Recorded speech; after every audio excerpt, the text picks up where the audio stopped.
Hello, our internet fans. Not just mine, they're ours, because there's two of us. That's right. That was good. Thank you, thank you. Yes. This is the second hybrid episode of Mr. Jeff Meacham and myself, the Stat Boy. We called it Stat Boy's Bell. No relation to Saved by the Bell, although we like to have that kind of Saturday morning rains. That'd be kind of awesome. Although I'd be the screech of the family. Oh yeah, you know. I just don't have the curly hair. Not anymore. Yeah, you know. And I've got the whole, early 2000s Dustin Diamond look with this hideous beard. Yeah, he did have the beard. At one point in his career. Anyway, we're doing bonus episodes for the month because you like us. Yeah, that seems to be the reason. Yeah. So we figured, what topic can we go about? And there's no topic greater than the 80s and our favorite movies. Yes. I, of course, even though I was born in '77, I am a child of the 80s. From the years 3 to 13 or so, 80s, all the way 80s. I didn't have any styles back then. I don't have any styles now, but hey, that's all I yeah.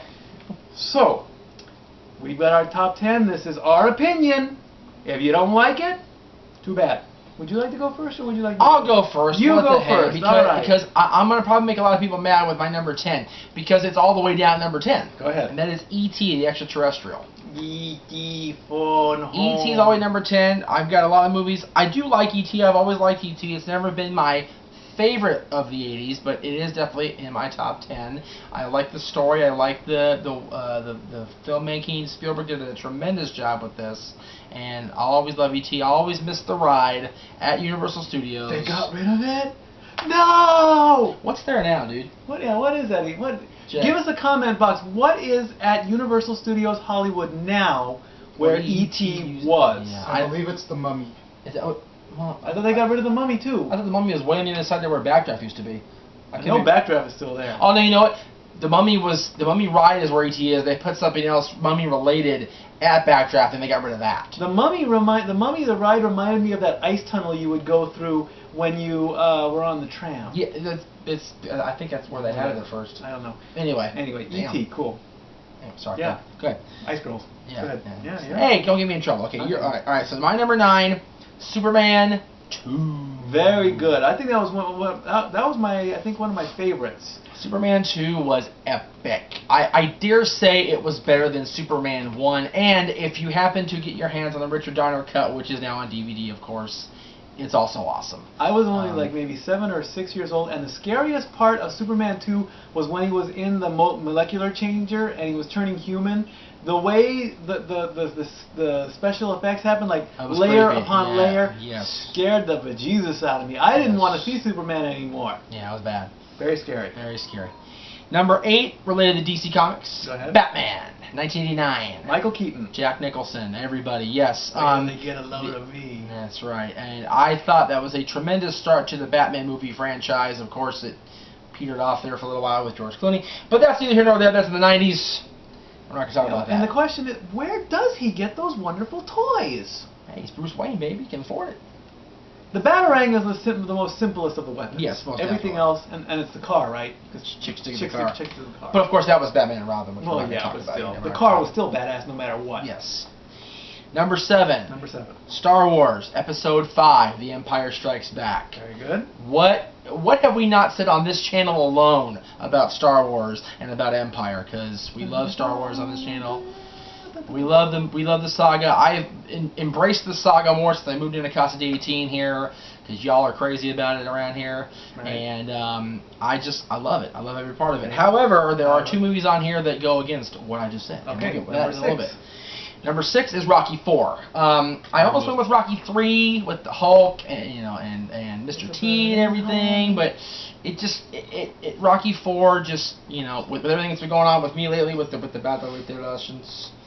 Those guys taking me out to I swear, Dolph Lundgren only had like 3 lines in the entire movie. The rest is just workout videos, steroids, this is true, and the fight. And the fight. That's it. That's all he did. I must break you, and if he dies, he dies. That's it. That's it. And he got paid good for that. He got paid very well. Stallone had money. Yeah. Stallone had money. Yeah. Next. All right. 8, 9, 8, 7, 6, 5. 5. 4. No, 5. 5? Oh. 5. 10, 9, 8. Yeah, okay. Whatever. I'm Stat Boy. I appreciate that, Stat Boy. Pee-wee's Big Adventure. What? What? I liked the show more than the movie. Well, the movie led to the show. Well, yeah. Without the movie, there would be no Pee-wee's Playhouse. And of course, the scariest part for that one when I was growing up was when Large Marge turned her face and that claymation hideous face came up. I screamed. It's like, ah! I still scream to this day. Over that claymation face? Oh, yes. Yeah. Oh, yes. Of course, the classic cult part was when he's in the bar with the high top shoes dancing tequila. Tequila dance. Tequila dance. True story. True story. Going with the King's hat here. Where I used to sit in the forum. I don't know if did you ever go to the forum at all? I never went to the forum. Okay, well. But go ahead. Up in the colonnade, up in the upper deck section, where they had like colonnade and loge level back then. There were only 2 sections back then. Colonnade and loge. There used to be like a little platform there where you would go up the stairs and then either go down to the first row or continue up to the stairs. Okay. The platform right there became the top of the bar for me because I was 7 or 8 years old, even younger still. Did you do the tequila dance? They played the tequila dance every Kings game I was at, and sure enough, I would be at the tequila dance. If anybody out there has footage of that, I would love please to see post it on YouTube. I will gladly endorse it and embrace it. But if anybody has footage of me doing that besides my pop, because I don't know if we have footage of that. If y'all have it, let me know, and I will gladly steal it from you and post it on our channel. And of course, the bike chase montage is very funny. Yes. Craziness. Okay. Number 4. Craziness and madness ensued. Star Trek IV, The Voyage Home. The whales. The whales. 2 whales named George and Gracie. George and Gracie, yes. Yes. Named for, of course, George Gracie. What is George that man doing in the tank? Yes. Great Star Trek movie. The funniest, I would Definitely say. the funniest Star Trek movie ever. My first ever Star Trek movie that I saw live in person. I saw it in the theaters. I was 4 years old. Yeah. Shit. No, you're about right. 3 or 4, whatever it was. It was just after the Challenger exploded because they dedicated the movie to the Challenger, and I watched that was 86. And I watched the Challenger explode on didn't? TV with my mom. Who didn't see that? It was the kids that were in the 80s. You know, a lot of our fans weren't born back then, dude. You got to remember that. We got some youngins watching these shows. Number 3. But you shouldn't be if you're under the age of 18 without parental guidance. Keep that in mind. Okay. Number 3. Number 3, Star Trek II: The Wrath of Khan. Khan! Yes. Ricardo Montalban. I don't care what anybody says, the greatest Star Trek movie ever. Sad at the end, though. Very sad at the end, of course. But it was all good by the end of 3. Exactly. It all worked out. 2, 3, and 4 were that little trilogy that they kind of tied together. It was a great series. Number 2, a part 2, as a matter of fact. Back to the Future. Back to the Future 2 with the future sequences. 2015, of course, and then they went back in 85, and everything was screwy, and had to go back to 55 again, and everything was right again. Because in the first one, which is number 1. Number 1? Oh, my God. Back to the Future. Back to the Future, the whole saga is great. I couldn't find room for 3 because 3 was the weakest. It was. I like 3, but it was the weakest of the 3, and I had stuff I wanted to put on my list. Back to the Future is my favorite movie of all time. It always has been. Not always, to take that back. For many, many years it has been. And I, to this day, have not been Universal, and, you know, everybody's tried to convince me to go, and it's like, I want to, but I want to, you know, I want my ride back. Jumping gigawatts. I want my ride. What the hell's a gigawatt? No, a gigawatt. Well, I think he said gigawatt in the movie, so that's why Marty and named gigawatt. As much as I love the movie, I hate the censored version, the serious stuff. We all know that. Yeah, well, that's why we. I mean, you that's why we watched it on DVD.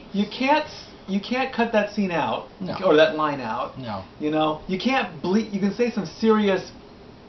Oh, whatever. Okay, my turn. Turn this baby up to 88. You're gonna see some serious.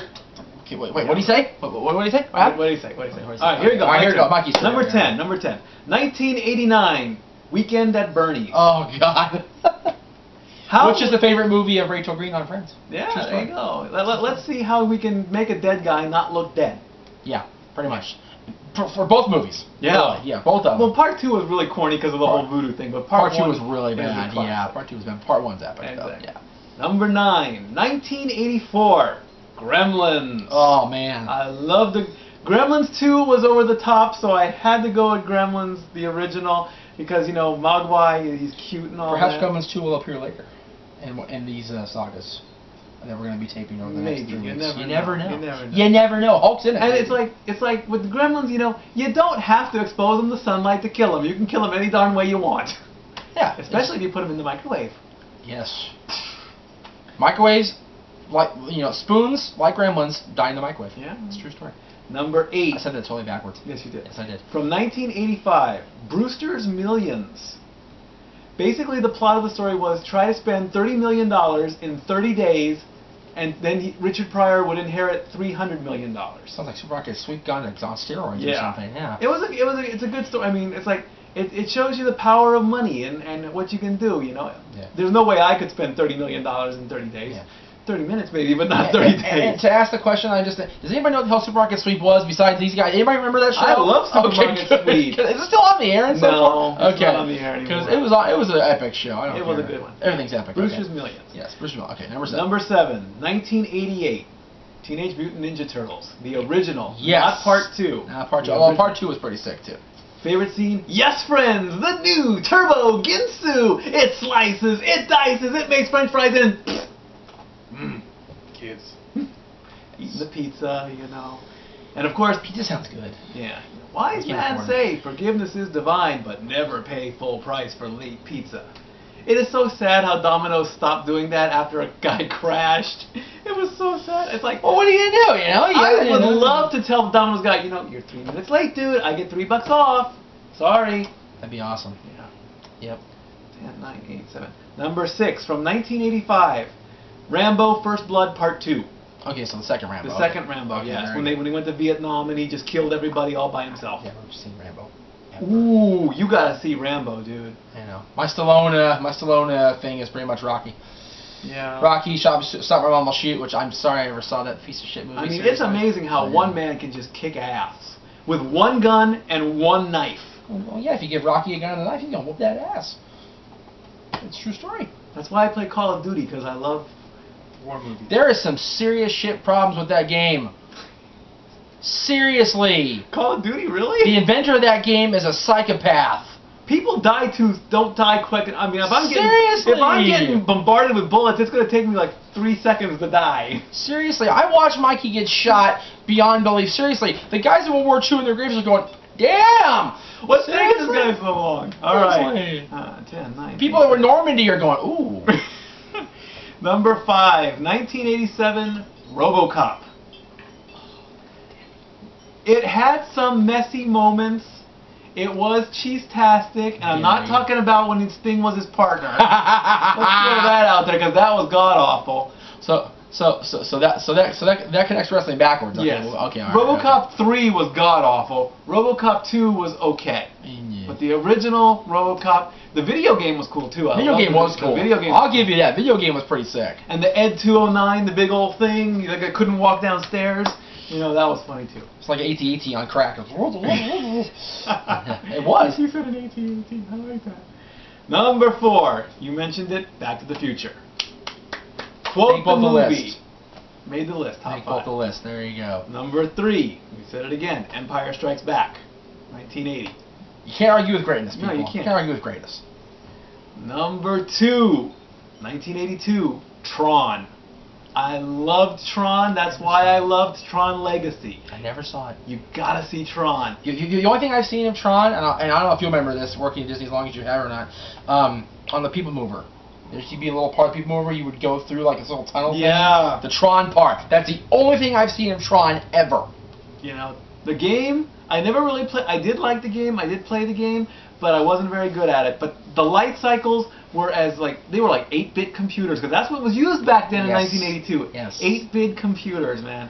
Now that they did the revamp with the Ducati motorcycles, much better. It's funny to watch stuff like Tron and then watch stuff like Star Trek and Star Wars, and they go, what are they thinking with Tron? Seriously, because it doesn't look near as like technologically advanced, I don't think. But that's just me. That's just you. That's just me. And number 1 from 1984, The Karate Kid. There you go. I didn't even think of The Karate Kid. Karate Kid, baby. Ralph Macchio. Karate Kid 2 was okay. Karate Kid 3 killed it.